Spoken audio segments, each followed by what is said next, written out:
I have a broken timing belt and a bad water pump. So hopefully this didn't destroy my engine. I wanted to try to make this thing go 500,000 miles, but we're about to see what happens. I just had the worst dream ever.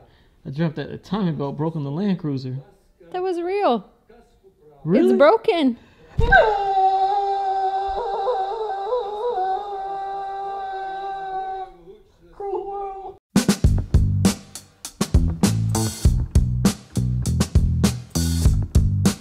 Alright, so gather around YouTube world because it's story time. So behind me right now is my beloved 1999 Toyota Land Cruiser. It has over 400,000 miles on it, and I can't even express y'all how much I love this vehicle. Y'all know I've had a lot of vehicles, but this one right here has been very, very dear, very, very special to me. So I drive this thing a lot. It's my daily driver, and recently in the last few days, actually, yeah, like last few days, maybe about a week ago, I realized that I had a little small coolant leak. I noticed a couple things about this leak. I noticed that it only leaked when I was driving or when the actually engine was running. And the leak slowly got a little bit more worse and worse and worse and worse. So I jacked my car up over the weekend and removed all my skid plates and all the underbody carriage stuff and pressure washed the bottom of my car because I was trying to figure out where this leak was coming from. As I was pressure washing the bottom of the, my Land Cruiser, I realized that, okay, this leak definitely has to be coming from the water pump because I couldn't find anywhere near the AC compressor where it could be leaking from, and I checked all the hoses for the oil coolant lines and the other little bypass hoses that are in the front of the engine. Checked all those hoses, none of them were leaking, so I figured this has to be a water pump issue. After cleaning everything off and determining, okay, this has to be a water pump, and trying to figure out if I wanted to do the water pump and timing belt job myself or source it out to someone else, I was cleaning out my driveway, and I had my truck in my neighbor's driveway. And after I finished pressure washing my driveway, getting all the oil and all the dirt from my driveway, I was moving my truck back, and I was literally less than a few feet from pulling this vehicle into my driveway when it all of a sudden just died, just went flat, just brrr. And I was like, man, what's going on here? So initially I was thinking fuel pump, because some of y'all may know I had to replace my fuel pump last year before this camping trip that we went on. And then I was thinking, okay, maybe it was a fuse, maybe it was some type of sensor. I didn't know what it was, but it would not crank. It would turn over, but no, it wouldn't start. Let me be very specific. Couldn't figure it out. And then I thought to myself, hey, let me go get my scan tool. So got my scan tool, ran the codes. Sure enough, I had a pending code. It was a P0303 or something like that. I don't know. I'll put it right here. Anyway, it was a camshaft position sensor code. So I was like, okay, cool, we're making some progress. Camshaft position sensor. So I started going through all, obviously, mud, because that's the resource that, you know, a lot of Land Cruiser fans use.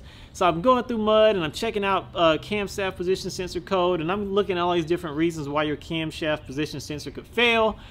And I'm like, all right, if it is a sensor, maybe it's the wires. So I start checking the wires, and then I was like, let me just go ahead and open up this camshaft housing and see if the actual sensor has been damaged. So because this was on, because this leak and this issue was all on the driver's side of my vehicle, this being a US model vehicle, I was like, let me open up the driver's side camshaft housing. So I go to open it up, and I'm opening it up thinking like, okay, you know, maybe my camshaft has something weird, camshaft position sensor has something weird going on with it. I don't know. But what I saw when I opened this up, I could not even believe it. My actual timing belt popped. It was broken. It was done. It was cut. It was, I mean, there was like shards everywhere, and it was just, oh my God, my heart sank. I literally was like, oh man, is my engine destroyed? What am I gonna do? Because I've been sitting here cranking it. Now is the engine destroyed? Like, you know, how much is it gonna cost? Am I gonna need a new engine? Isn't it even worth getting a new engine? Should I start looking at a new car? Man, all these different thoughts started, like, you know, going through my head, and I couldn't do anything but laugh because of the irony of the situation, because I was literally just thinking to myself before the actual timing belt broke, whether I was going to fix this timing belt situation, put a new timing belt and water pump in it, or if I was going to send it to a shop to do it, because I don't really have much room to work to do bigger jobs like timing belts. So in the middle of trying to figure all that out, I had to start making some calls. I was like, okay, let me call a couple of shops and see if anybody can get my truck in soon. Called a couple of local places in Atlanta, and almost everyone that I called was like, ooh, that sounds bad. You're probably gonna need an engine. And most of the places I actually called, like, I mean, they weren't very helpful over the phone, but I get it. You know, most people that they talk to aren't very mechanically inclined or don't know anything about cars. So I understand why they don't really, you know, I guess give you much insight over the phone. But anyway, I called one place that actually did go a little bit more into depth of the process of repairing an engine if the timing belt breaks. And this was T3 in Atlanta off of South Atlanta Road. So the guy pretty much told me, he was like, yeah, with those cars, if the belt breaks, your engine's probably pretty much done. He said that, but he would go ahead and put another belt on it, and he would see if it gets compression. He would check compression and all that, and if it does get compression, then he would put the whole truck back together for me with the water pump and with the idler pulleys, and yeah, we would, you know, call it a day if the engine wasn't destroyed. So I had to get a tow truck, which was a nightmare. I mean, USAA, boy, I don't even know what to say about USAA. But a tow truck eventually arrived, and I towed my truck to T3 in Atlanta. It finally got there. Actually, like within the same day of it arriving there, they already started tearing it down to see if they were going to be able to repair my vehicle. And I was on pins and needles because I had to wait till the next day before I got the verdict. And I waited until, God, it might have been like 2 o'clock in the afternoon before I even like looked at my phone and was going to call them. And they actually called me. So they called me and they were like, hey, Mr. Tahir, we need you to call. We need you to call us back. It's about your Land Cruiser. And my heart sank when I got that call. I was just like, oh my God, the way the guy sounded, I was just thinking like, oh man, this is done for. It's a wrap. It's a deal. He's about to break the bad news for me. So I called him back and my heart was racing. I was just like, oh my God, what is he going to tell me about my truck? Because I was just so dreading having to shop for another car and have to even consider getting another car at this point. And he called me and he told me that they were able to save my vehicle. And when he told me that, I was just like, oh my God, like what? I was just like so happy because I was reading on Mud so many mixed things about what happens with these engines if they're variable valve timing or non-variable valve timing. What happens when the timing belts break on these early model Land Cruisers, 100 series Land Cruisers. And so many people were like, oh, if you were driving, if you were doing this and that, it's pretty much a done deal. I wasn't driving. I was in my driveway. I mean, I was almost at idle speed and when mine broke. So I was pretty hopeful and optimistic that mine was going to be salvageable and work. But the information on the internet is just all over the place concerning whether or not, you know, these vehicles or this particular engine can survive a timing belt break. But I've read a few stories of other people who had 1999 Land Cruisers with the timing belt actually snapped, similar to mine, and the actual vehicles did survive that. Now, they were able to get it back running, and y'all are probably wondering what actually caused the timing belt to break, because I did the math on my timing belt and I should have had another 40,000 miles left in my timing belt before it would have needed to be changed. But this was the failure point. So let me show you real quick. So there is my broken timing belt right there. That's the evidence that this actually did happen. Not making this up for the gram. And here's what actually failed on my vehicle that created the timing belt issue. So this is the water pump off of a Land Cruiser. And if you look at this water pump, you can see how much play is in this part right here where your timing belt will actually turn on this. Actually, this is upside down. Let me turn it this way. There you go. This is right side up. So you can see and hear how much knocking is in there. And the guy that repaired my vehicle was like, man, he was like, this thing should have been squealing and like making all kind of noise. But honestly, it wasn't. And yeah, he said that this amount of play is what caused my belt to gradually get eaten up and destroyed. And yeah, I don't think this is an OEM water pump.